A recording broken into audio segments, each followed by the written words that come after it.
depois de criminalizar a política, a Lava Jato decidiu criminalizar a advocacia. Perfeito. Essa criminalização da advocacia é um segundo passo em relação ao primeiro passo já extremamente temerário de perseguição dos inimigos e adversários políticos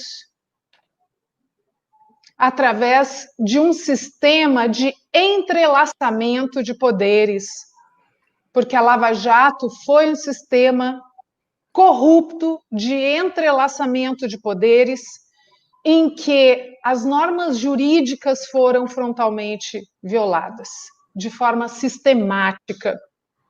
E depois de criminalizar a política, a advocacia está sendo vitimizada pelas mesmas arbitrariedades e ilegalidades que marcam toda a Operação Lava Jato.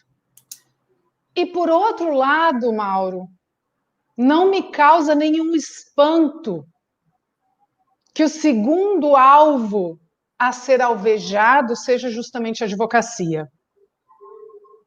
Porque nesse processo de pseudojudicialização da política, e eu digo pseudojudicialização porque uma instituição deixa de ser a instituição se as garantias que a estabelecem e a limitam são destruídas.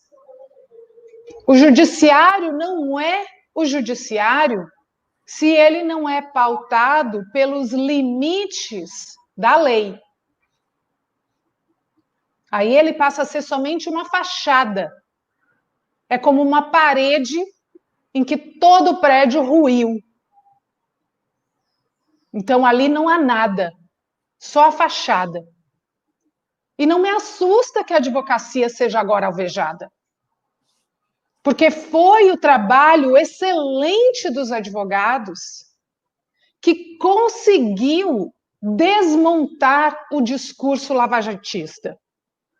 E eu digo, sigo dizendo e estou plenamente convencida de que na disputa de narrativas a Lava Jato perdeu. Para o Brasil e para o mundo, Lula foi um preso político. Essa narrativa foi vencida por todo o conjunto de advogados comprometidos com a democracia, que fizeram um trabalho competente de denunciar as sistemáticas ilegalidades por trás dos processos da Lava Jato. Em denunciar a lawfare, ou seja, a utilização de instrumentos judiciais para perseguir os seus inimigos através de uma guerra iníqua, injusta. Uhum. E alvejar os advogados é naturalmente o passo necessário. E aqueles e aquelas colegas que não se aperceberam da gravidade do que nós estávamos vivendo quando nós denunciávamos que essa guerra judicial, essa lawfare, era sim um risco imediato à democracia, vão começar a entender agora. Porque quando se ataca a advocacia, se ataca naturalmente o direito de defesa, que é um direito que todos os cidadãos possuem desde o princípio do devido processo legal, desde 1200. Desde 1200, nós entendemos que não é possível criminalizar ninguém sem assegurar o direito à ampla defesa. E ao atacar a advocacia, é a defesa que está sendo atacada. E, portanto, é o devido processo legal que está sendo atacado. É a premissa de que todos devem ser considerados inocentes até decisão, no caso do Brasil, decisão definitiva em contrário. Então, todas essas são premissas que não são premissas simplesmente do direito processual. São premissas de um Estado democrático de direito. Premissas sem as quais, Mauro, nós ficamos jogados na mais crua arbitrariedade de quem detém o poder. Estamos falando de premissas que não são premissas de um Estado social. São premissas do liberalismo político. O direito de defesa é uma premissa liberal. Vejam que a gente está vivendo um momento de tantos retrocessos que não só as garantias do Estado Social nos foram roubadas nesse momento político dramático que nós estamos vivendo, por uma economia neoliberal de desmonte de todas as garantias trabalhistas, de precarização do trabalho. Nós estamos falando de destruição de princípios elementares do liberalismo, como é o direito de defesa. Esse ataque à advocacia é extremamente grave. O ataque ao doutor Cristiano Zanin, que conta com a minha irrestrita solidariedade, que escreveu esta bela e esclarecedora nota sobre os motivos pelos quais ele está sendo perseguido, também expresso a minha irrestrita solidariedade ao presidente da Ordem dos Advogados do Brasil, Felipe Santa Cruz, que está também sendo alvejado pelo mesmo movimento político, vítima de uma delação premiada que foi assistida pelas advogadas do escritório de Flávio Bolsonaro.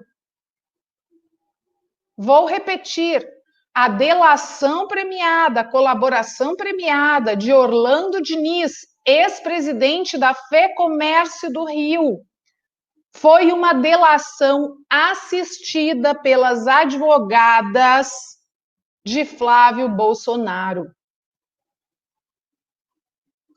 E, como elucidou o presidente da OAB, Santa Cruz, depois de um processo que foi proposto por ele contra o Orlando Diniz, junto ao Tribunal de Contas da União, em que ele, Orlando Diniz, foi condenado a devolver ao Sistema S, aliás, a devolver à FEComércio 58 milhões de reais. Então, depois deste processo em que Orlando Diniz é condenado a devolver 58 milhões de reais, ele faz uma colaboração premiada, assistido pelas advogadas de Flávio Bolsonaro, acusando Felipe Santa Cruz de ter recebido dinheiro em espécie. Não precisa ser um gênio, não precisa ser um Sherlock Holmes para ver que algo errado está muito ruim. Então, todas as circunstâncias são estranhas. Do ponto de vista processual, eu não posso deixar de tecer algumas considerações, Mauro, para mostrar que essa operação, essa nova operação da Lava Jato, comandada pelo juiz bolsonarista Bretas, ela tem outras nulidades e estranhamentos processuais muito graves. O principal estranhamento, Mauro, é que, simultaneamente ao protocolo da denúncia do Ministério Público Federal, simultaneamente, no mesmo tempo em que o Ministério Público Federal protocolou a denúncia contra 23 advogados, inclusive o ASEF, inclusive Zanin, no mesmo momento, o juiz Bretas determinou a expedição, expediu os mandados de busca e apreensão nos escritórios de advocacia e residência destes advogados. Dos 26 denunciados, 23 são advogados. E aí, Mauro, deixa eu explicar para quem não compreende a gravidade do que eu estou dizendo, qual é o que há de dramático em relação a isso. Não vou dizer dramático, mas eu vou dizer profundamente estranho. O mandado de busca e apreensão teria uma natureza cautelar de produção probatória, objetivaria produzir provas contra os denunciados. E, portanto, é inerente a uma fase pré-processual. É uma fase de investigação pré-processual que objetiva constituir provas para que o Ministério Público possa proferir o que nós chamamos de opinião actio, ou seja, a sua posição jurídica sobre se há ou não fundamentos para a propositura da ação. O protocolo da denúncia, elementos de materialidade de autoria suficientes. Mas, se o Ministério Público Federal propôs a denúncia, é porque a fase de investigação já havia sido concluída. Como ele vai propor a denúncia se ele não está convencido da autoria e da materialidade? E aí a questão é, se já havia provas de autoria e materialidade, por que se determinou o mandado de busca e apreensão, se não para constranger estes advogados? E mais... Quer dizer, se ele está na fase da denúncia, não tem mais que ficar tentando ficar reunindo prova. E como é que se deu simultaneamente? Até, claro que processualmente o juiz pode sim determinar a produção de outras provas, que fique claro, os advogados, os juristas que estão aqui nos escutando. Óbvio que durante a instrução probatória é possível determinar a produção de provas, é claro. Mas o que eu questiono é, com tantos processos preparatórios, porque foram quebrados sigilo bancário, sigilo telefônico, sigilo telemático, em processos preparatórios, por que se determinou a busca e apreensão nos escritórios e residências dos advogados exatamente no momento em que o Ministério Público Federal protocolou a denúncia?